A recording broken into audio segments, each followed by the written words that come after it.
Hey guys, I apologize if I sound very nasally right now. It's just spring's come officially and hay fever's kicking in and I can barely breathe through my nose. So that's not fun. And I hate talking like this, but it's pretty much every year for me. So anyway, here's my video review for Shazam Fury of the Gods. This is the sequel to the 2019 Shazam film. This is also directed by David F. Sandberg, who, if you don't know, came fresh off of pretty small horror. He got his start in YouTube and mostly animation, and this is what is so cool. Here's what can be really inspiring to young filmmakers and independent filmmakers like myself. I'm currently making a feature film that I'm in the middle of editing right now.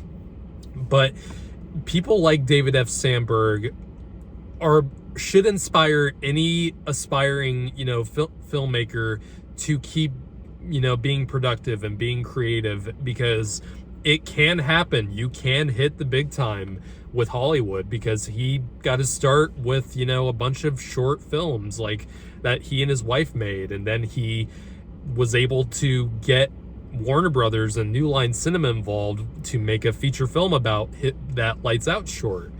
And then he went on to do Annabelle Creation, which was even bigger than Lights Out because it's a Conjuring film. And then right after that, he got to do these two Shazam movies, which are big scale, high budget, superhero films. And that's a great story. I'm such a huge admirer of this guy, and I'm a big fan of his as a director. And I loved the first Shazam movie. I think that movie was awesome. I know a lot of people were not crazy about it, like someone like myself was. I loved the first Shazam movie because of how it was lighthearted, it was funny, and it didn't take itself too seriously, and it still managed to have a lot of heart to it. It had a lot of, good character to it, and it created a extremely likable hero with Billy Batson, and of course Shazam, who's played wonderfully by Zachary Levi, and Asher Angel does a good job as the normal Billy. So now we get Shazam Fury of the Gods, and if you spoilers if you haven't seen the first Shazam movie, the foster family that Billy gets into, they all get superpowers like Shazam does, and they all become the Shazam family. And that was one of the best parts of the first Shazam movie, was seeing them all get powers and seeing what they do with them. And now they're a superhero team. They fight crime together and save people. And the plot to this one is that, and the thing that kind of sets things up, is that Billy is going through a bit of imposter syndrome. He's really trying to keep his newfound family together, but they all want to do their own separate thing. And he's, really bummed out about it, and he's growing older as a kid, and he still wants to remain that superhero and still have his family. And of course, we get the new bad guys with this film, who are the Daughters of Atlas. One of them is they're both played respectfully by Helen Mirren and then Lucy Liu. And they're after that staff that gave them all superpowers that the wizard gave them. And they're after that, and they are after getting those powers back and creating a garden on the planet Earth as their new home. So love the first movie, and with this one, it's been getting quite a bit of a mixed reception. I've been seeing a lot of people that do like it, and a lot of people who were not so keen on this one. And it's got like a 55 or something like that right now on Rotten Tomatoes. Me personally, I still had a great time with this movie. It's not as good as the first movie. I will be very honest about that. It's not as good as the first film. I don't think it's nearly as character focused, and this one definitely fell into the trap of more of a generic kind of superhero movie. But I think the thing that kept me from disliking this movie was that I still like pretty much all of these characters in this film.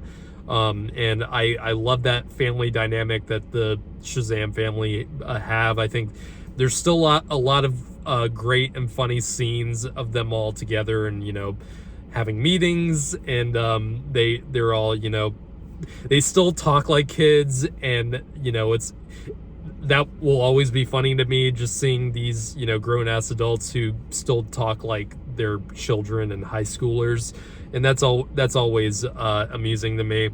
And seeing them, what they do with the lair in this movie, I think was a lot of fun, and there's a lot of cool production design, especially in how they they took the 7 Deadly Sin statues from the first Shazam movie, and they kind of decorated them, which I got a kick out of.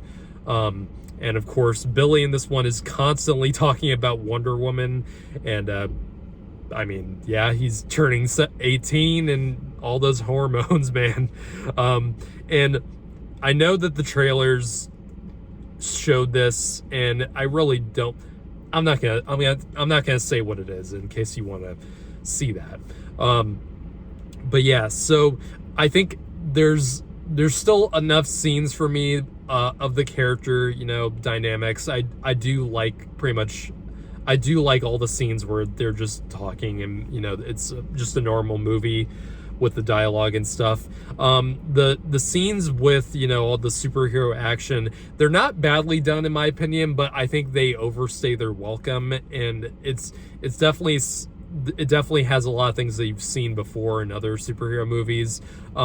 I think I like this movie more than Black Adam, which I think was definitely a generic superhero movie. But I like this movie more because I still like these characters, and I think the movie still has enough scenes of them, of that dynamic.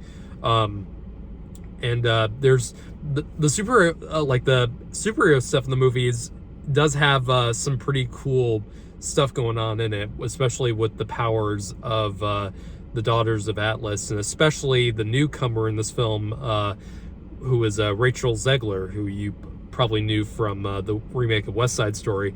She's great in this movie. I thought she was really good. Helen Mirren is, of course, a thespian. She's awesome. Lucy Liu doesn't have too much personality in this movie. She's definitely more of a stoic villain, and I know she has done more personality-fueled roles before.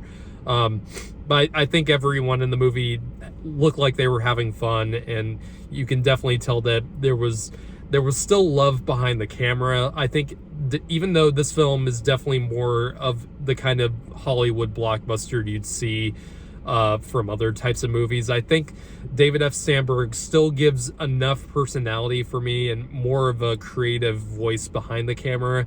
And there's a lot of recurring actors and actresses in his movies. If you've seen a lot of them, you'll recognize a lot of people across all of them, and this one definitely has that as well. So yeah, I still think David F. Sandberg is a tremendous director. I think this is more of a script problem this time around, and I think I can't remember if the first film was written by one person or two or three.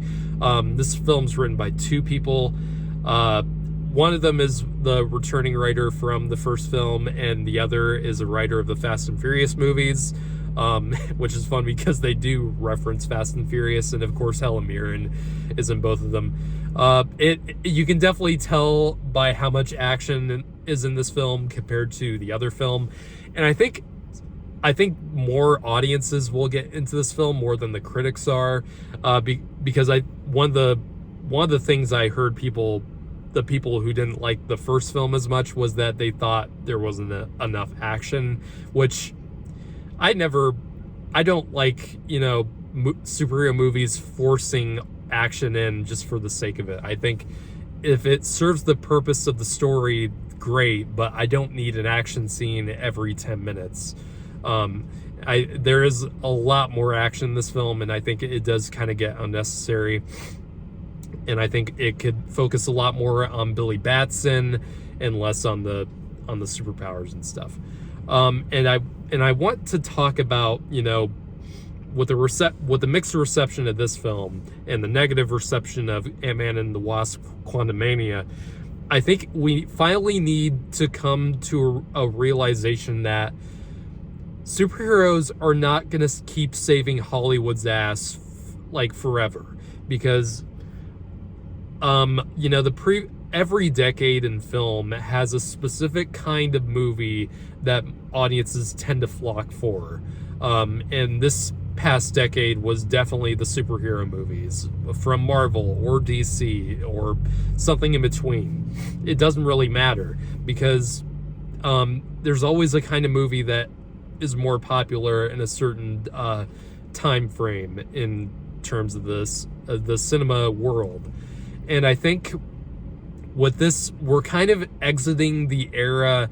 I feel like we're exiting the era of Hollywood depending on superhero movies to be the big bucks, because I don't think, with this film not tracking to do as well as the first film, and with the drastic underperformance of Quantumania, I definitely think we're entering a new era where superhero movies are not going to be the big thing. Well, there's still going to be of course there are going to be big ones. You're going to have the upcoming Avengers movies. We'll see how good they are first, because I still have my doubts, but those are of course going to be big. And of course you'll have your movies like Matt Reeves' The Batman 2 and whenever the next Spider-Man movies come out. So you're always going to have big superhero movies. That's not what I'm saying. But you're not going to have every Marvel movie or every DC movie make money just because it's a superhero movie. I think we're past that point. And I think we really need to take a second look at how the superhero genre is going to be in this coming decade or the next decade after this. That's what I wanted to talk about, just because I feel like, you know, I don't want to always throw out the terms. I don't want to use the term superhero fatigue, but I think there is a slight hint of superhero fatigue going on right now, because we'll see how some of the other comic book movies perform later on this year, like Guardians 3, which I definitely think is going to be a big hit. Absolutely. We'll see how the Marvels turn out. I don't know. Captain Marvel made a lot of money, so I don't know. I'm not that excited for it, but it is directed by Nia DaCosta. And I am excited for The Flash, though. I think The Flash is going to be a lot of fun. And the trailer got me more excited than I thought I would be about it, regardless of whatever the Ezra Miller situation is. So yeah, Shazam. Back to Shazam: Fury of the Gods. There's still a lot to like about the film, and there's still a lot of, you know, great comedy. Zachary Levi is still terrific as Shazam. I think he might get on some people's nerves in this one, more so, but I still really liked him. I just don't think the storytelling was on point with this film as it was with the first film, but I think I was never really bored throughout the movie. Some of the actions, most of the action scenes were pretty well paced. I think there's just, you know, the CGI can get a little overwhelming, and the final battle did get a little bit too long-winded for me. But I was never not having, you know, an enjoyable time, and I still absolutely had an enjoyable time with this. Just, I would temper your expectations if you really loved the first movie like I did. If you expect this to be, you know, a more so-so sequel, I think you'll have more of a good time than you probably would if you went into this expecting, you know, a 9 out of 10 or an 8 out of 10. But it's still, I still will give this film a 7 out of 10. I still had a lot of fun with it. I don't think it's, you know, it's gonna be more of a mixed bag for a lot of people, but it's fine. in my opinion, is the one I'm gonna think about the most. And I came out of this film still having a really good time with Shazam: Fury of the Gods. So tell us what you think of Shazam: Fury of the Gods. If you've seen it already, don't spoil the movie in the comments. I'm probably gonna do a spoiler review coming soon. But yeah, let us know what you think, and we'll see you next time.